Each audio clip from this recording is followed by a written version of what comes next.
All right, welcome to F103, Planning, Programming, Budgeting, and Execution. Doesn't get any better than this. No, it does not. I mean, it really doesn't. This is what it's all about. This is the brass tacks of it. Because this is where you get all the money to execute everything, to do what we want to do for the future. So we're going to talk about this. Everything we've done up to this point is planning. So we're not going to hit that on one slide real briefly just to mention it. But we're going to focus on the programming, a little bit on budgeting, and very little on execution, because that's what you'll do down at the unit level. But again, this is one of those three primary decisions cycles that everybody in the military uses. So all services use PPBE. Again, I'm Jim Kennedy. I'm Lieutenant Colonel Chris Hughes. And we're with Fort Belvoir, Team 29, CGSC Dover Team. Get some. Whoop, whoop, fund management. All right, so these are our ELOs for today. We're going to talk about the functions and roles of each of the phases of PPBE, who is in charge of these, kind of how it works toward Army change, and a little bit. We're going to talk a little bit about stewardship and make sure you do the right thing with these resources and manage them and protect them of our national treasure, both soldiers and dollars.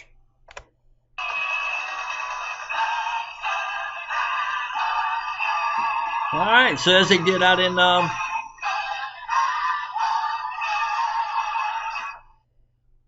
right, Dr. Frankenfurter in the Time Warp. So we're going to go back to our chart here. We've talked about strategic requirements in 101 and 102. We talked about building organizations that we need. The last class we talked about building the how many do we need through the TA process. The next class we're going to talk about buying equipment. But today we're going to talk about wrapping it all together and how do we get the resources to pay for these organizations and pay for the equipment we're going to buy. And then once we figure out the resources, we develop the MTO for the organizational structure. So this is the process. We take all these. This is the planning. We've already talked about that.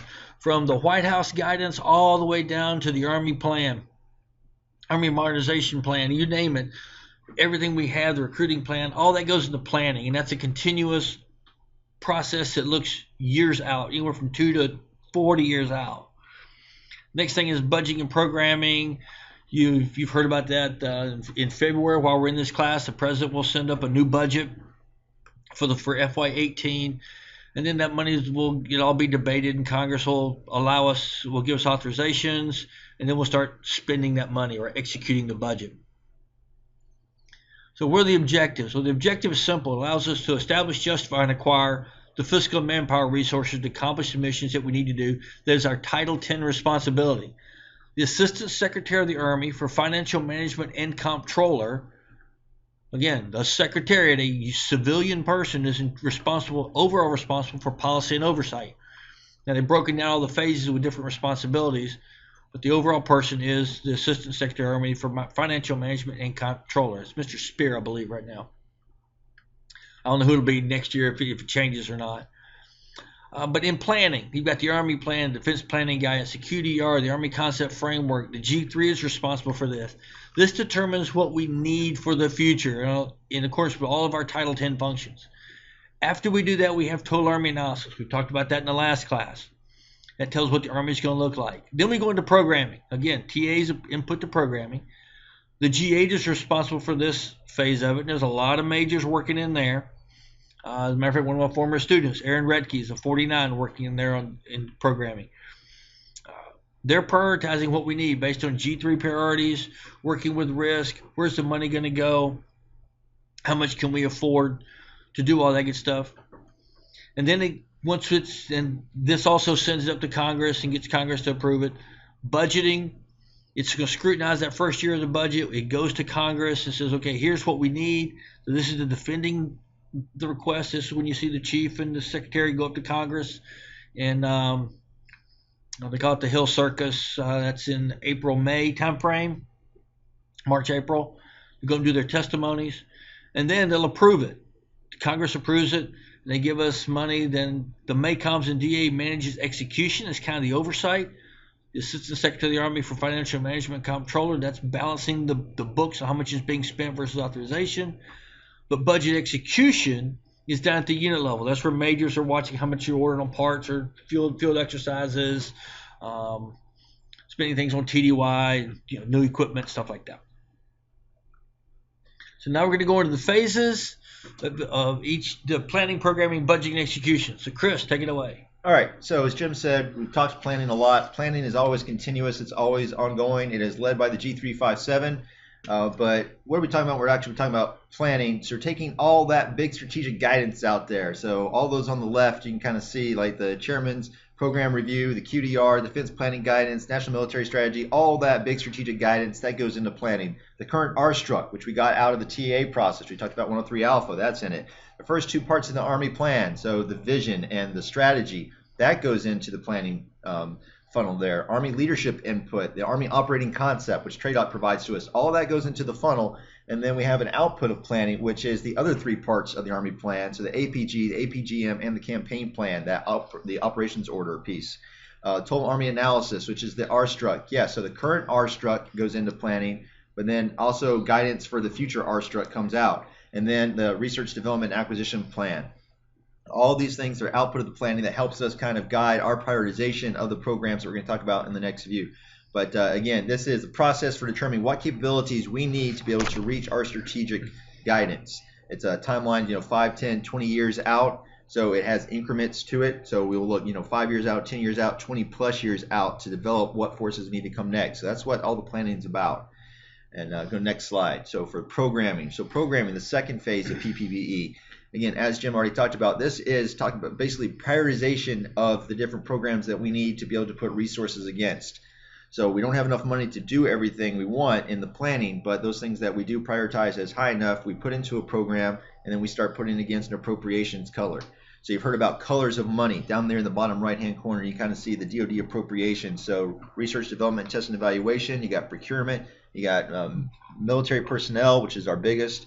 You got military construction, and then you've got operations and maintenance and other appropriations such as family housing, things of that nature. So those are the only things that we can appropriate money against. Each service will appropriate their programs against those appropriations, and you can kind of see there on the front side the different programs that they would use. So again, you can't use different colors of money for things that aren't in that appropriations category, but they are very broad in general. Sometimes you can shift things around inside a color of money, but colors of money can't mix. We can talk more about that in class if you have questions. But here in the programming, which is led by G8, you see the major inputs there. So you got command submissions, you got the Army program. The majors are doing. Yes, they're providing that. The Army Program Guidance Memorandum, which is part of the Army Plan, and then the TAA and the DASH requirements. So the TAA output, the R-Struct, and then the Defense Acquisition Systems. Those are the two things that go into programming because those things cost money. We have to have money to build the organizations from the TAA. We have to have money to build the things that we want to build in the Defense Acquisition System. So these are major inputs. It gets prioritized. Resources are projected. We evaluate the risk of doing these actions. And then you have the output. You have the Program Objective Memorandum, which is a 5-year plan. We'll talk about that more in the next slide. You got the budget as estimate submission. So when we send a POM up, Program Objective Memorandum, it is accompanied by a BES, a budget estimation submission. This is the POM. This is the force that we want to have. This is what we think it's going to cost. This is the BES. Those two go up together. And it's out there for a 2 to 5 year program stretch. And then you can see the triangle there. So readiness, manpower, and investments. So when we're looking at program, we're evaluating risk. We're trying to achieve balance of this is the manpower that we need, this is the readiness we need to be able to project, and this is the investment in our future. So we want to have a balance between those three corners of the triangle to be able to ensure that we're not only ready for today, but we have enough investment to be ready for tomorrow. All right, so we've said POM now several times. You may have heard POM sometime in your career. So let's actually talk about what it is. Program Objective Memorandum. I believe, and Jim, you can tell me your own opinion here, I think we're great at naming things because here we have the Program Objective Memorandum, which is a memorandum that talks about the objectives of our programs. I just, what other service? It's better than MOP. Yeah, don't even get me started on MOP. Nobody wants to walk around in MOP. It's too hot for that. Anyways, so what we're going to look at here is the 2018 to 2022 PPBE view of the POM. So start with the current year. So before October, we were currently executing 2016. Now we're executing 2017. But again, if you think, before October this year, 16 was the year we were executing. 17 year is the president's budget year. So this is the year the president sent up to Congress in February saying, I need Congress to look at this so we can validate it. and then that goes into the actual POM, which is 5 years. The first year of the POM is the budget year. So this is the budget year. This is what we are working inside the Pentagon, going through all the programming and trying to come up with, hey, this is what we want to ask Congress for. So that's the budget year. And then you've got the program years, so the next 4 years. So again, POM is 5 years, the budget year and 4 program years. And you need to have those program years because you need to be tracking what you're going to need for that budget year.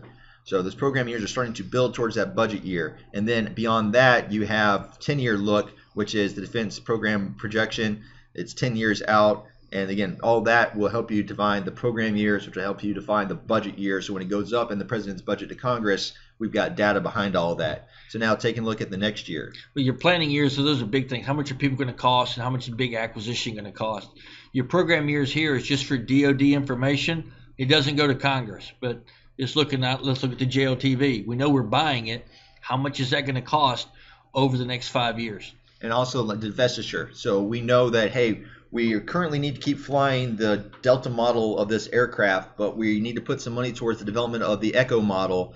And then, over the program years and planning years, how are we going to reduce the number of dollars in the Delta model program and increase the one in the Echo model until we completely divest of the Delta? Great point. So all that stuff is going in those planning and programming years. Great point. All right, so now let's take a look at it. Again, POM, 5 years, budget year, and program years. If you don't learn anything else in this class, learn that I like Chick-fil-A. If you learn 2 things, though, I like Chick-fil-A and the budget year and program years are the 5 years of the POM. All right, so again, next year's POM, the one that we're currently in. So currently executing 2017.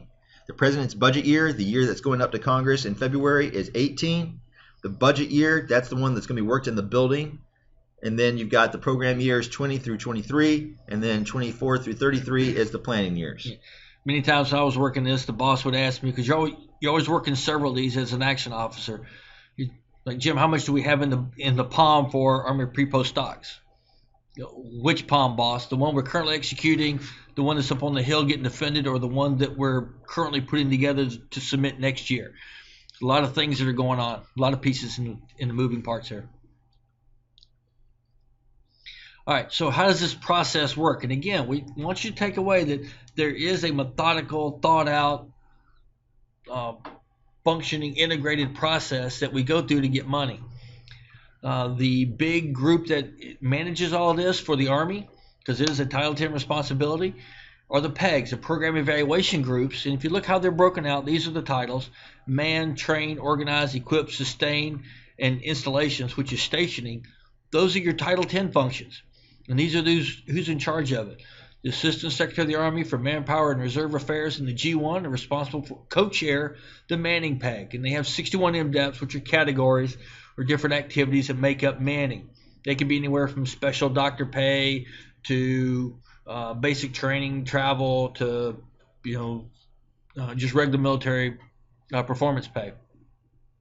Training, organizing, equipping, what we're buying, how much it costs to sustain it, running installations, and that's how many these different MDEPs. But majors are helping run these things in the Pentagon.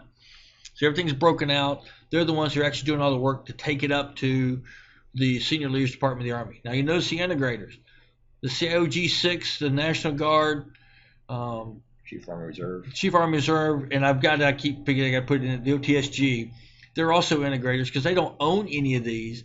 But you know that the OTS, the Surgeon General, has good input to sustaining how much that's going to cost, and installations for hospitals, new medical equipment and things like that. Yeah, so, program integrators all have interest in all those MDEPs. They have MDEPs of their own that are integrated inside the PEGs, so they need to be integrated in each one so they can defend their program. And these guys don't want to do anything without talking to these guys as well. Yeah. So how does this whole process work? Well, we mentioned earlier about the inputs. Chris did that. So here are the inputs. It takes about 8 to 9 months. So the whole process takes about 8 to 9 months. It's done every year. So all the input comes from majors collecting up all the data at unit level. It goes to the PEGs. It's got majors working in there, colonels, lieutenant colonels, a lot of civilians. And they then send it up. They talk to the integrators. It goes to a bunch of different meetings where majors are either briefing or chairing, not chairing, but briefing or preparing inputs to these. All the data is in briefs, and it goes up to a couple of different colonels briefs, and 2-star briefs, 3 stars, all up to Senior Leaders Department of the Army for final decisions. on what the priorities are, and where money's going to go, and how things are for the Army that everybody gets to do. That takes about 8 to 9 months. It's done every year. The Army does 2 big processes in the Pentagon at the Army staff level: the POM process every year, and total Army analysis to determine what the Army is going to look like. So how does this work? Well, let's just look at TA from 17 to 21. Started off back in November to September of 13 to 14. We showed you in the TA class how long that process takes. Well, that produced an R struct that went to the field for 17 to 21. This is looking at the budget, how the Army was going to look from 17 to 21, started back in November of 13. So that went out to the field. Well, at that point, everybody started determining their requirements for the 5-year requirements starting 17 to 21.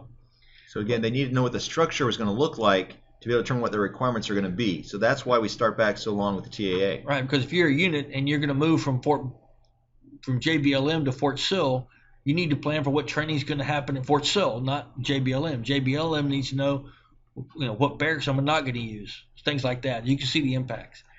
So while that's going on, another TAA happens that is going to influence the impact, the requirements that units come up with. Well, they then submit their requirements to the PEGs. That's what these are, November to December of 15. And again, a lot of majors working and lieutenant colonels working on these PEGs. Those are then consolidated by the PEGs, and they send it forward. But again, another TAA happens. It's going to influence because things change. So you're not locked in for what your answer was in September of 14. Things can be influenced and changing. So you have a lot of checks and balances through here. The R staff consolidates all this in about June to July of 16. The boss approves it. It's then submitted to DOD along with the Air Force, Navy, and the Joint Staff. So then that's all consolidated at the joint level with the Future Years Defense Plan, and the other federal governments are doing the same thing. In August to November of 16, they all submitted to Office of Management budget for the President's budget in December of 16 to January of 17. So that's where we are right now. And in February of 17, it has to go to Congress. They're going to debate and approve, inshallah, hopefully, and begin executing on 1 October of 17. That process, the programming and budgeting process, takes about 28 months from when the field gets it to it's actually executed or ready for execution. So that kind of shows, and then you've got a year to execute, generally speaking, unless you're acquisition or some others, Milcon. Everything else is 1 year to execute. It started way back with that 10-month process in 2013 to 2014 to get TAA, to find out what the Army needs to look like so we can start budgeting for that Army. Yeah. So that's just very simply where it is. But don't say I'm not going to have it, because you as a major or lieutenant colonel will have to live with the execution. You have to manage the execution of this, or you'll be on a staff that's putting together this request for resources. So let's now talk to budgeting. Okay, so we've done planning, we've done programming, we talked about the flow, the PPBE, the actual budgeting, though, which is under the overview of the Assistant Secretary of the Army, Financial Management, and Comptroller. What we're really talking about budgeting. We're talking about defending the budget to Congress. That's really when we're talking about budgeting, and that's what we're talking about. So a well-formulated, well-presented, well-defended budget submission that we go up to Congress and say, hey, this is what we need money for. So this is the back and forth. This is our bosses going up on the Hill, being prepared by the Office of the OCLL, the Office of Congressional Liaison, making sure that all the questions are received from the staffers, answered by the staff, given to the general to answer to the congressmen and women that are asking the questions. That's really what budget it is. So during this phase, this is where we're getting our chance to tell the Army story to Congress. And there we go, telling the Army story to Congress. We have a few key committees that we deal with when we're talking about the budgeting phase. So we got the House Budget Committee and the Senate Budget Committee, the House Armed Service Committee, the HASC, and the Senate Armed Service Committee, the SASC, and then the Appropriations Committee for both houses. The Budget Committee, it's an important committee, but it's not the front line. It's the Armed Service Committee. Those are the ones that we're doing most of our defense through, in the Appropriations Committee. The Armed Service Committee will say, okay, yes, we authorize you to do things, but it's the Appropriations Committee that's actually saying that we can have the money to pay for them.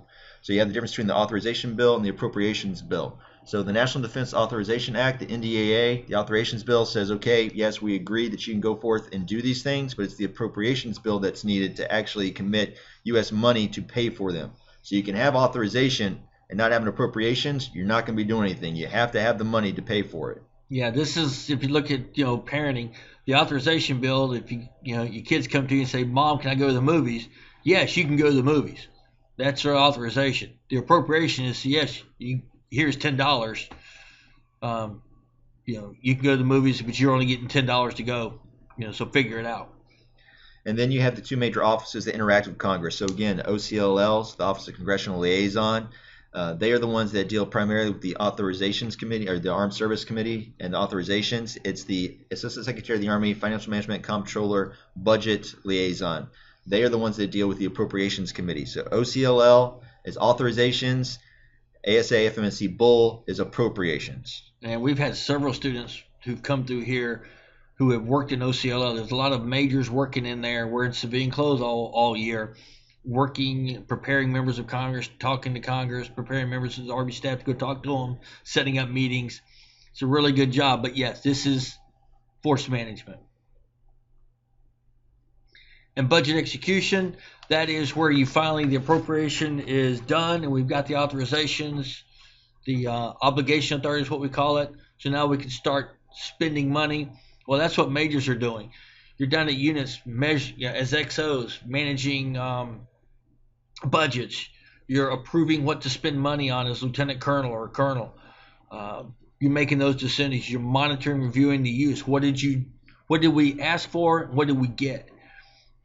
But this is actually writing the checks. There's a couple things you can do in the mid-year. They look big picture on the Army for programs. Okay, or why are you underspent? Why are you overspent? They move money around, and things change. With Ebola, Ebola came about, and we didn't have any specific appropriation for it, so they had to move money around for it.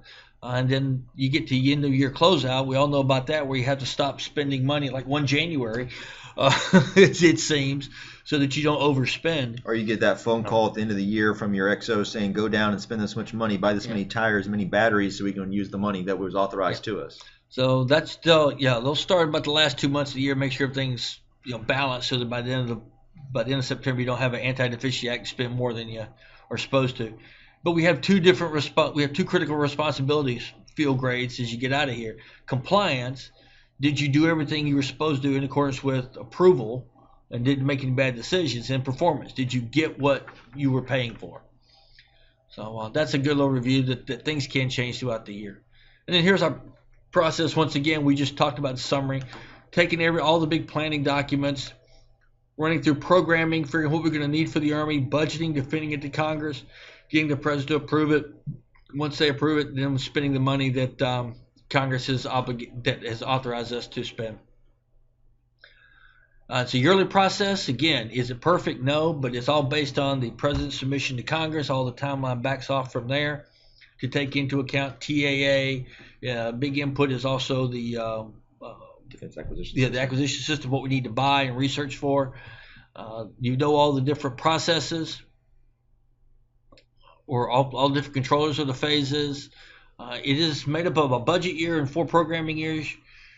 That's a big thing to remember, just because it does look out for us in the out years. MDEPs we'll talk about in class. That's our accounting tool. You kind of need to know what MDEP you have and who your account managers are. Budgeting it justifies our requirement to Congress. And we have 2 types of terms, authorization and appropriations. This creates a program, and the appropriation allows for the funding. But as you go throughout, you have to make sure you remain professional and ethical, because we have to maintain that trust with Congress and the American people that the money we're asking for is going to be spent properly on things we actually need, not pet projects or rice bowls where somebody doesn't want to go, I don't want to be the journal where this goes away. Well, is it needed anymore? But it's all, it all goes toward maintaining that trust with people. But as far as being a field grade, programming and execution are probably going to be your 2 most, or your 2 largest focus areas that you're going to deal with. So that deals with that. The next class, 104, we're going to talk about the acquisition system, and that's going to talk about how we determine material and produce it and give it to a unit. With that, thank you all very much. See you next time. See you on the high ground.